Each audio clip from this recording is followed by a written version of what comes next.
सरकारी स्कूलों को कैसे मजबूत बना के रखना है, ये आपकी तो रिस्पॉन्सिबिलिटी है पढ़े लिखे लोगों की। आप गरीब लोगों से क्या आशा कर रहे हैं कि वो हमारे अपने बच्चों को नहीं पढ़ाते। स्कूलों में जातिवाद की समस्या वो आपको खत्म करना है। आप तो पढ़े लिखे हो ना, आपसे तो ये एक्सपेक्टेशन नहीं कर सकते ना।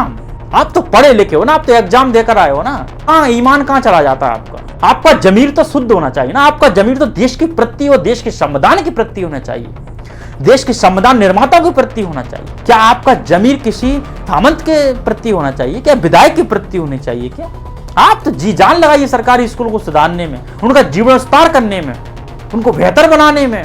समय पर स्कूलों में जो पुताई हो रही है, समय पर घास की साफ सफाई हो रही है, ग्राउंड है स्कूल में कि नहीं, और समय पर लेक्चर लग रहे हैं कि नहीं लग रहे, बेसिक फैसिलिटीज हैं कि नहीं, बोर्ड की फैसिलिटी है, इलेक्ट्रिसिटी है, एनर्जी है, वहाँ पे पानी की सुविधा है।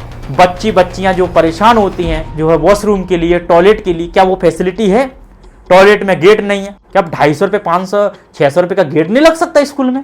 टॉयलेट में देखो घास उगा हुआ है, टॉयलेट में कुत्ता बैठा हुआ है, लॉक नहीं है उसमें, लॉक लगाए तो लॉक ही लगाए, फिर लॉक के बाद तो खुला ही नहीं है लॉक। ऐसी टॉयलेट है। क्या आपके घरों में यही सुविधा होगी, ऐसी टॉयलेट होगी? तो ये ओवरऑल ये बेसिक बात यही है कि हम बहाने कितना बनाएंगे, कि हम रिस्पॉन्सिबिलिटी कब लेंगे। हम अपने दायित्व हमको दिए हैं तो जवाबदेही तो हम ही होंगे ना। सैलरी तो हम ही ले रहे हैं ना। हम ही तो वहाँ पे टीचर हैं, हम ही तो वहाँ पे प्रिंसिपल हैं, हम ही तो हेडमास्टर हैं। हर टीचर को हेडमास्टर बनना है, हर आदमी को प्रमोशन चाहिए, हर आदमी की सैलरी इंक्रीजमेंट चाहिए। तो आपको फिर आउटपुट भी तो देना पड़ेगा, आपकी रिस्पॉन्सिबिलिटी भी है।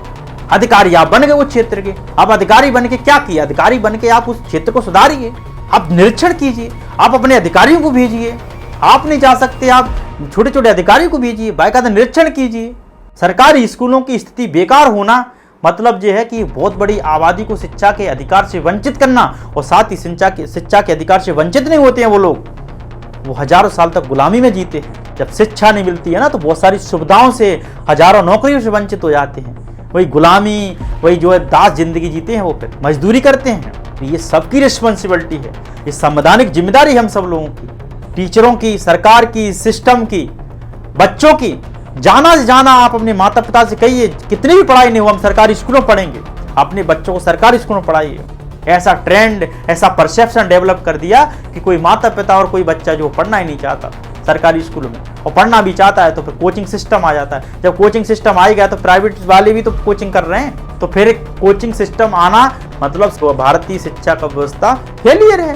सरकारी स्कूलों में पढ़ाई नहीं होती है, पढ़ाई होती तो आपको फिर एडिशनल कोचिंग, एडिशनल जो है लेक्चर लेने की क्या आवश्यकता, सोचने की आवश्यकता है, बड़े स्तर पर सुधारने की आवश्यकता है। और साथ ही वहाँ के प्रशासनिक अधिकारियों की बहुत बड़ी जिम्मेदारी है। चाहे आप एसडीएम हैं, चाहे आप कलेक्टर हैं, चाहे आप बीडीओ हैं, कोई भी अधिकारी हैं, सरकारी स्कूल बेहतर होने चाहिए आपके क्षेत्र के। तभी आपका ये मूल्यांकन होगा कि सरकारी स्कूलों पर आपने काम किया है, एक बेहतर प्रशासनिक अधिकारी हैं। एक राजनेताओं की बड़ी भूमिका होनी चाहिए कि आपके क्षेत्र के सरकारी स्कूलों की बेहतर स्थिति होनी चाहिए, बुनियादी सुविधा होनी चाहिए।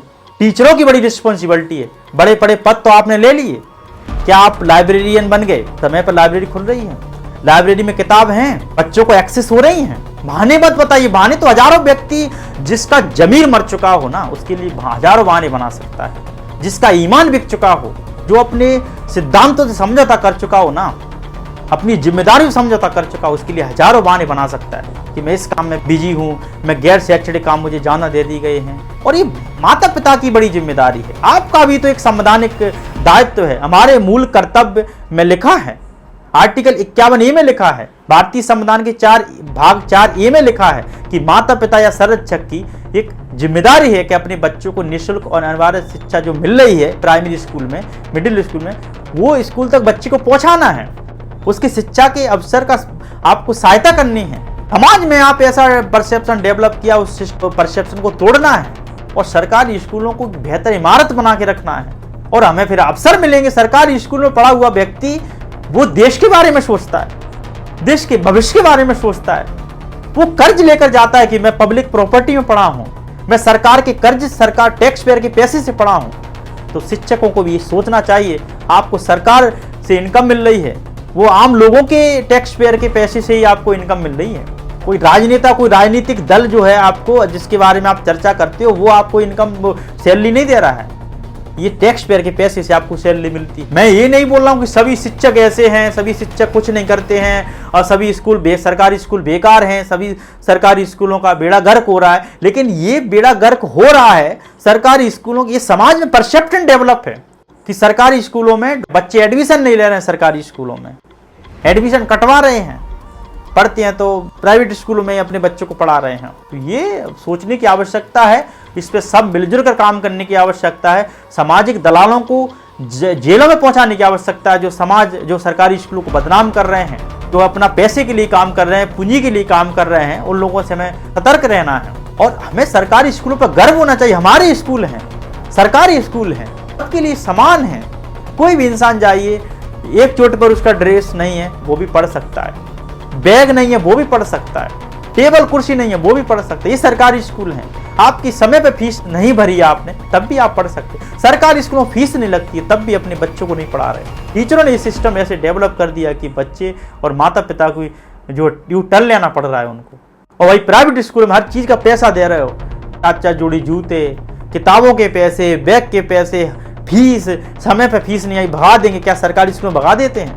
इतनी सब अच्छी सुविधा होती, खाने की सुविधा सरकारी स्कूलों में मिल रही है, सरकारी स्कूलों में ये खाने की सुविधा मिल रही है, फिर भी अपने बच्चों को लोग सरकारी स्कूल में क्यों नहीं पढ़ा रहे? पढ़ाने वाले पढ़ा रहे हैं, ऐसा नहीं है वो नहीं पढ़ा रहे हैं, लेकिन अधिकांश आबादी तो कट रही है ना, अधिकांश आबादी के बच्चे तो कट रहे हैं ना। प्राइवेट स्कूल बड़े स्तर पर खड़े हो रहे हैं। क्या मतलब इसका मतलब ये है कि सरकारी सिस्टम, सरकारी स्कूल या तो उनका बेस नहीं है, वो फैसिलिटी नहीं दे पा रहे हैं जो प्राइवेट स्कूल दे रहे हैं, इसलिए तो सरकारी स्कूल बर्बाद हो रहे। तो मैं इससे विस्तार से ये बताना चाहता हूं कि सरकारों को भी ध्यान देने की आवश्यकता है। सरकार के साथ साथ राजनेताओं को, प्रशासनिक अधिकारियों को और माता पिता को और वहाँ के लोकल लोगों को इस सरकारी स्कूलों के बारे में पता होना चाहिए। सरकारी स्कूल सबके हैं, हम सब लोगों की जिम्मेदारी है सरकारी स्कूलों की सुरक्षा करें, वहाँ पर साफ सफाई का इन्वायरमेंट रखें, पर्यावरण जो है सरकारी स्कूलों को स्वच्छ बनाए रखें, गंदगी ना फैला सरकारी स्कूलों में। अपने जानवर हैं, मवेशियां हैं, वहाँ पे स्कूलों में ना बांधें, स्कूलों का यूज ना करें। सरकारी स्कूलों में अधिकांश में हम लोग गांव में देखते हैं सरकारी स्कूल तो जो है बारात के यूज में आते हैं। कोई शादी समारोह होते हैं, ठीक है 1-2 बार दे दी, लेकिन चल रहा है शादी समारोह 1-1 महीना, तो बच्चे की पढ़ाई डिस्टर्बेंस होती है। तो सरकारी कुर्सियों की इज्जत करनी चाहिए, कुछ सरकारी टेबल की हमें इज्जत करनी चाहिए, सरकारी जगह की इज्जत करनी चाहिए, सरकारी टीचर की हमें इज्जत करनी चाहिए, रिस्पेक्ट करना चाहिए। सरकारी चीज है वो, सरकारी सबकी है। फीस ना भरने के बावजूद भी सरकारी स्कूल में जा सकते। तो मेरा कहना यह है कि सरकारी स्कूल प्राइवेट स्कूलों से बेहतर होते हैं, लेकिन बस कुछ सुविधाओं को लेकर, कुछ फैसिलिटीज को लेकर, बुनियादी ढांचे को लेकर वो भले ही प्राइवेट स्कूलों से पिछड़े हैं, लेकिन ये परसेप्शन हमें तोड़ने की आवश्यकता है कि सरकारी स्कूल में पढ़ाई नहीं होती है, कि सरकारी स्कूल के टीचर अयोग्य होते हैं, उनको पढ़ाना नहीं आता है। जब आप बार बार नहीं पढ़ाओगे अयोग्य तो सरकारी टीचर वैसे ही होंगे। आपको भी वहाँ पर पढ़ाने की आवश्यकता, आपकी भी जिम्मेदारी है। बच्चों को भी जाने की आवश्यकता है सरकारी स्कूल में। कितना अच्छा लगता है एक ही ड्रेस में जब बच्चे जाते हैं, सरकारी ड्रेस पहनने का अलग ही जज्बा रहता है। सरकार खुद ही प्रमोट करती है, जो बच्चा नहीं पढ़ पा रहा है उसके लिए साइकिल फैसिलिटी दे रही है, जो दूर से आ रहा है साइकिल दे रही है, कपड़े नहीं है कपड़े दे रही है, खाना नहीं है खाने की सुविधा सरकारी स्कूल में मिल रही है, मिड डे मील के माध्यम से आपको खाने की सुविधा मिल रही है, किताबें आपको वहाँ मिल जाती हैं फ्री, बैग आपको मिल जाते हैं कभी कभी। ये सरकारी स्कूलों में बहुत सारी सुविधा हैं। अब हमें जागरूक होना पड़ेगा, हमें सतर्क होना पड़ेगा, हमें अपने अधिकारों के प्रति सजग होना पड़ेगा। ये आप लोगों की जिम्मेदारी है। अब आपको सचेत होना है, ये आपके बच्चों का मूलभूत अधिकार है। आप सरकार से डायरेक्ट बोल सकते हैं शिक्षा, प्राइमरी शिक्षा हमको फ्री और निःशुल्क शिक्षा नहीं मिल पा रही है, ये हमारा राइट टू एजुकेशन है, ये हमारा फंडामेंटल राइट है, एक्ट बना हुआ है, ये हमारा आर्टिकल 21 में निहित जीवन के अधिकार में आता है। शिक्षा का मतलब नौकरी पाना नहीं है। एक शिक्षित व्यक्ति होता है, शिक्षा मिलती है, वो गरिमा के साथ अपना जीवन भी जीता है, रिस्पेक्ट की लाइफ जीता है जीवन भर। ये आपका मूलभूत अधिकार है, आप लड़िए, मांगिए, ये आपको कोई इससे अधिकार से वंचित नहीं कर सकता। इस देश में वैसे ही जनता सर्वोच्च है, लोकतंत्र है, डेमोक्रेसी है। अपने बच्चों का भविष्य बनाना चाहते हो, सरकारी स्कूलों को बचाए रखना चाहते हो, तो आप सरकारी स्कूलों के लिए लड़िए, पदाधिकारियों पर दबाव बनाइए, आंदोलन करिए, टीचरों के खिलाफ कीजिए, पदाधिकारियों के खिलाफ कीजिए, राजनेताओं के खिलाफ कीजिए, वहाँ के सामंतों के खिलाफ कीजिए।